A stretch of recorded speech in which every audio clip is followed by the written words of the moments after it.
A ver, ¿cómo sabemos que algo, de verdad, causa una enfermedad? Pues no es tan sencillo como parece, ¿eh? A veces hace falta el ingenio de un detective para distinguir una simple coincidencia de una causa real. Hoy vamos a abrir el maletín de investigación y a sacar una de las herramientas más importantes que existen para esto, los criterios de Bradford Hill. Son, básicamente, una guía para resolver los grandes misterios de la medicina. Vale, pues nuestra historia arranca a principios del siglo XX. De repente, aparece en escena un nuevo y aterrador asesino en serie. Una enfermedad que, casi de la nada, empieza a cobrarse vidas a un ritmo que nadie había visto antes. Pensemos que en la época victoriana, el cáncer de pulmón era, una auténtica rareza médica. Era tan poco común que un médico podía pasarse toda su carrera y ver un solo caso, si es que lo veía. Era más una curiosidad que una crisis de salud. Pero claro, llegan los años 20 y ¡boom! El panorama cambia por completo. Los médicos empiezan a ver casos con una frecuencia que asusta. Era evidente que estaban haciendo una nueva epidemia. Y la gran pregunta, claro, era ¿qué demonios la está causando? Bueno, como en toda investigación, al principio había una lista de sospechosos. Y se apuntaba a todo lo nuevo y que sonaba amenazante en la época. La contaminación de las fábricas, el polvillo de asfalto de las nuevas carreteras, los efectos de los gases tóxicos de la Primera Guerra Mundial o incluso las secuelas de la terrible pandemia de gripe. Cualquiera de ellos, la verdad, parecía un culpable bastante razonable. Pero ya se sabe, en las buenas historias de detectives, no basta con tener sospechosos. Hacen falta investigadores perspicaces, gente que se ponga a atar cabos para encontrar al verdadero culpable entre la multitud. Y aquí entra en escena nuestro protagonista, Sir Austin Bradford Hill. Y su historia personal es de película. Pasó de ser piloto en la Primera Guerra Mundial a contraer una tuberculosis que casi lo mata, a sacarse la carrera de económicas por correspondencia desde la cama del hospital y finalmente a convertirse en catedrático de estadística médica. Un camino desde luego muy poco convencional que lo preparó para el mayor reto de su vida. Y en 1950 llega el bombazo. Hill, junto a su colega Richard Doll, publica un estudio que lo cambió todo. ¿Qué hicieron? Pues algo muy sencillo en apariencia. Compararon a cientos de pacientes con cáncer de pulmón con personas sanas. Y lo que encontraron fue una conexión estadística potentísima. La primera pista sólida apuntaba sin lugar a dudas a un nuevo sospechoso principal, el tabaco. Pero, ojo, una cosa es señalar a un sospechoso y otra muy distinta es demostrar que es culpable. La publicación de Hill y Doll, lejos de cerrar el caso, lo que hizo fue desatar un debate científico monumental. Y aquí es donde apareció la gran objeción, un principio sagrado en la ciencia.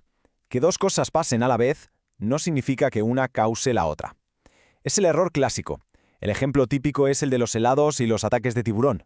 Las ventas de helados y los ataques de tiburón suben en verano. ¿Significa que comer helado provoca ataques de tiburón? Pues no. Hay un tercer factor, el calor, que hace que la gente se bañe más y coma más helados. La asociación, por sí sola, no demuestra nada.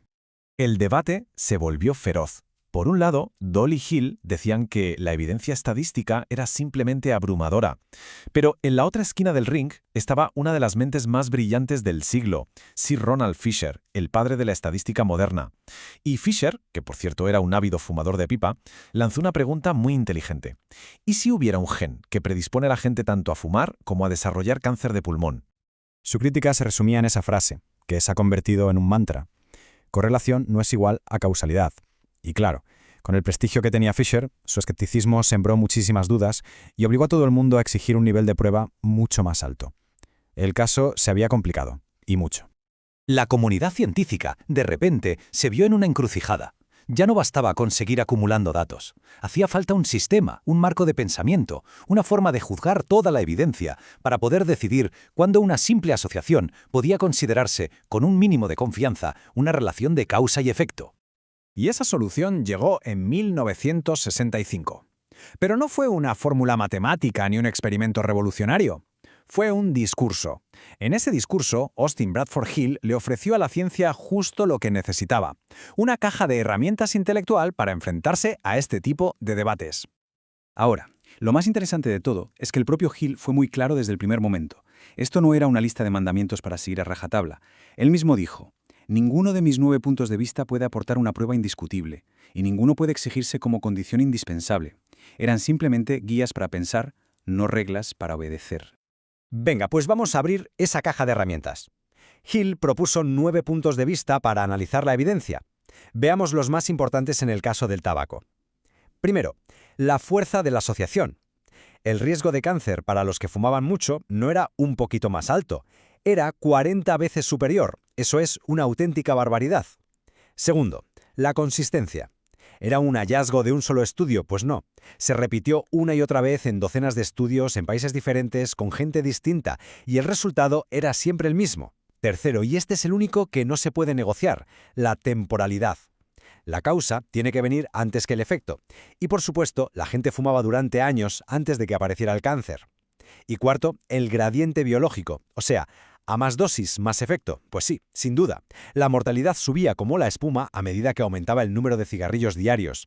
Si a estos 4 pilares le sumamos los otros 5, como que fuera biológicamente plausible o coherente con otros estudios, el caso contra el tabaco se volvía sencillamente irrefutable. Por lo tanto, el punto clave, y quiero que esto quede clarísimo, es que son puntos de vista, no criterios inflexibles. Es un marco para razonar, no un formulario para marcar casillas. Y por cierto, un error muy común al hablar de esto en español es confundir el apellido Hill con Hill. No, la pronunciación correcta y la denominación es, por supuesto, en honor a Austin Bradford Hill. Y aunque todo este debate ocurrió hace más de 60 años, la caja de herramientas de Hill no es una pieza de museo, ni mucho menos. Sigue siendo una de las guías más importantes y más utilizadas en la salud pública de hoy en día. De hecho, fijaos en este dato. Un análisis reciente descubrió que el 87% de las revisiones sobre causalidad en salud pública siguen utilizando el marco de Hill. Un 87%. Eso nos da una idea de su increíble validez a lo largo del tiempo. Y no es que solo se use, es que se aplica a los misterios médicos más actuales y complejos. Desde evaluar la relación entre los golpes repetidos en la cabeza y la encefalopatía traumática crónica en deportistas, hasta investigar la conexión entre un parásito y una forma de epilepsia en África. El método de Hill sigue liando a los detectives de la ciencia. Y me gustaría terminar con una reflexión del propio Hill que creo que resume a la perfección el espíritu de todo su trabajo. Él dijo: todo trabajo científico está incompleto. Eso no nos da libertad para ignorar el conocimiento que ya poseemos, ni para posponer la acción que parece exigir. Es una poderosa llamada a la responsabilidad, que nos recuerda que en ciencia, como en la vida, muchas veces tenemos que actuar con la mejor evidencia que tenemos, aunque esa evidencia no sea perfecta.